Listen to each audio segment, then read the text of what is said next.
So hello guys welcome to my YouTube channel. So guys आज म बताउने छु कि है यो 2026मा तपाईँले युट्युब च्यानल खोल्नु कि स्टार्ट गर्नु कि नगर्नु त्यो म बताउने छु है। अनि तपाईँले सोचिरहनु भएको छ कि होइन कतै युट्युब च्यानल म खोल्छु अनि पर्खिरहेछ कि राइट टाइम कहिले हो भनेर। तर म बताउन चाहन्छु कि तपाईँलाई कि राइट टाइम चाहिँ अहिले नै हो, किनभने राइट टाइम कहिले पनि आउँदैन है। पहिला पनि कम्पिटिसन नै थियो, अहिले पनि कम्पिटिसन नै छ होइन। धेरै डिफ्रेन्स भएको छ पहिलादेखिको र अहिलेमा, तर कम्पिटिसन चाहिँ त्यति नै छ हैन। आजको यो टपिकमा चाहिँ होइन म बताउने छु कि तपाईँले है युट्युब च्यानल खोल्नु कि नखोल्नु अनि कस्तो मान्छेले खोल्दा चाहिँ राम्रो हुन्छ, युट्युबमा सक्सेसफुल हुन्छ त्यो म बताउने छु होइन। फर्स्ट होइन तपाईँले युट्युब च्यानल खोल्नुभन्दा अगाडि नै तपाईँले भिजन हेर्नुपर्छ कि होइन युट्युब च्यानल खोलेर चाहिँ म के गर्छु अनि कस्तो कन्टेन्ट म हाल्छु भनेर तपाईँले भिजन गर्नुपर्छ होइन। अनि भिजन गरेपछि मात्रै तपाईँले के हुन्छ एउटा डाइरेक्सन पाउँछ, एउटा गर्नेछु यसको लागि यस्तो यस्तो गर्नेछु भनेर तपाईँले डाइरेक्सनहरू पाउनुहुन्छ होइन। फर्स्ट चाहिँ युट्युब च्यानल खोल्नुभन्दा पहिला तपाईँले सोच्नुहोस् कि मेरो निश चाहिँ के हो, युट्युब र डाइरेक्सन हाम्रो टार्गेट चाहिँ के हो भनेर होइन। हाम्रो निश चाहिँ चुन्नुपर्छ होइन। जस्तो निश म इक्जाम्पल दिएँ नि, जस्तो भ्लगिङ हो, जस्तो पोडकास्ट हुन्छ, जस्तो मोटो भ्लगिङ, यस्तो थुप्रै टाइपको हुन्छ।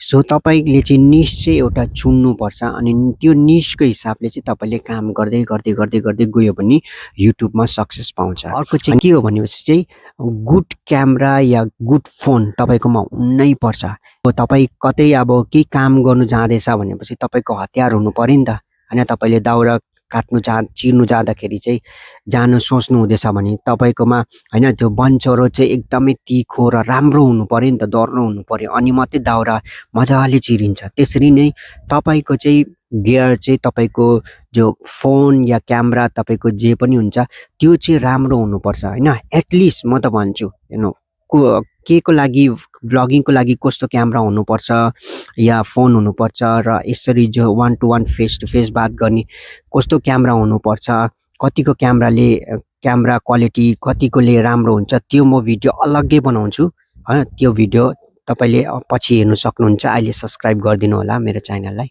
अहिले युट्युब यस्तो भएको छ कि युट्युबले एआईसँग होइन मर्ज गरिसकेको छ। एआई र युट्युब दुईजना मर्ज भएको छ अनि सबै सिस्टमेटिकली त्यो एआईले गरिहाल्छ होइन। अगर तिम्रो क्वालिटी होइन तिम्रो कन्टेन्ट अगर राम्रो क्वालिटीको छैन भने बेसी रिच पठाउँदैन, यस्तो गर्छ। अडियोको क्वालिटी राम्रो छैन भने या यस्तो म बोल्दैछु यस्तो आवाज राम्रो छैन भने होइन, राम्रो आएको छैन भने त्यसमा के हुन्छ भनेपछि युट्युबले रिच डाउन गरिदिन्छ अनि तपाईँको भिडियो चाहिँ के हुन्छ भाइरल हुन सक्दैन। त्यही लागि चाहिँ तपाईँले आफ्नो गियरमरी होइन राम्रो गियर चाहिँ तपाईँले लिनु एकदमै इम्पोर्टेन्ट हो होइन। अनि अर्को चाहिँ के हो भनेपछि चाहिँ क्यामेरा फ्रेन्डली हुनु एकदमै इम्पोर्टेन्ट हो। क्यामेरा फ्रेन्डली मतलब जस्तो अहिले म बोल्दैछु नि तपाईँसँग कि फेस टु फेस होइन, जस्तो मैले तपाईँलैसँग बोलेको जस्तै लाग्दैछ होला होइन। म यो यसै आएको होइन, मैले यहाँ युट्युबमा 5 साल दिएको, 1 साल 2 साल होइन 5 साल दिएको। मेरो अर्को च्यानल छ जो कि म पेट्सहरूको भिडियोहरू हाल्छु, पेट्सहरूको बारेमा गाइडहरू गर्छु होइन, यस्तो गाइड गर्ने भिडियोहरू हाल्छु। त्यसमा 5 सालको मेहनत छ होइन। त्यही लागि म अहिले तपाईँसँग फेस टु फेस यसरी बोल्न सक्दैछु क्यामेराको अगाडि होइन। अनि तपाईँले चाहिँ क्यामेरा फ्रेन्डली चाहिँ हुनु एकदमै इम्पोर्टेन्ट छ होइन। कसरी अनि last but not the list, लास्टमा चाहिँ के हो भनेपछि चाहिँ जति पनि मैले लाखको होइन क्यामेरा किन्यो, लाखको फोन किन्यो, मैले हाई क्वालिटीमा मैले भिडियो हाल्दैछु होइन। अनि माइक पनि छ, माइक पनि राम्रो महँगो किनेछु भने अगर तपाईँकोमा कन्सिस्टेन्सी छैन भने बेला होइन टाइम टु टाइम तपाईँले त्यो काम गरेन भने होइन, कन्सिस्टेन्सीले युट्युबमा काम गरेन भने तपाईँको अल्गोरिदम युट्युबले के गरिदिन्छ भने चाहिँ तपाईँको युट्युब च्यानल पहिला तपाईँले राम्रो काम गर्दाखेरि माथि माथि लान्छ। अनि जब तपाईँले काम राम्रो गर्दैन होइन, तपाईँको युट्युबमा भिडियो आएको छैन होइन, तपाईँले भिडियो लगाउने ढिलो गर्दैछ भनेपछि तपाईँको च्यानल के गर्छ मुनि मुनि मुनि मुनि जान्छ अनि तपाईँको च्यानल के हुन्छ डेड हुन्छ। डेड लाइन चाहिँ हरेक काममा चाहिँ के हुनुपर्छ कन्सिस्टेन्सी चाहिँ एकदमै इम्पोर्टेन्ट रहेछ होइन। मैले पनि धेरै गल्ती गरेँ मेरो 5 सालको युट्युब करियरमा होइन, मैले धेरै गल्तीहरू गरेको छु होइन। अनि यो च्यानल चाहिँ मेरो नयाँ हो होइन, तपाईँहरू लाइक सेयर सब्सक्राइब गरिदिनु होला होइन।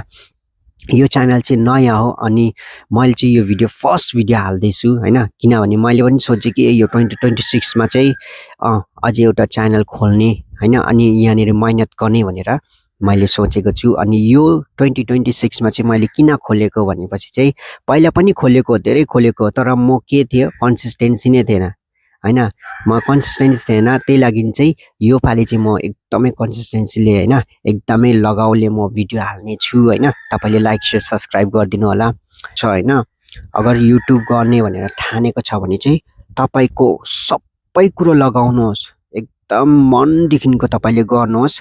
एक दिन जरुर तपाईले पपुलर हुन सक्दैन होला, तर यति चाहिँ हो कि पैसा चाहिँ कमाउन सक्छ हैन। तपाईको नाम ठुलो ठुलो नामहरु आउँदैन होला, मिस्टर बीस्ट जस्तो नाम आउँदैन, तर तपाईले पैसा इजिली कमाउन सक्छ हैन। अनि हुन्छ त्यही लागि चाहिँ तपाईहरु ठुलो भिजन नदेख्नुहोस्, सानोदेखिकै स्टार्ट गर्नुहोस् हैन।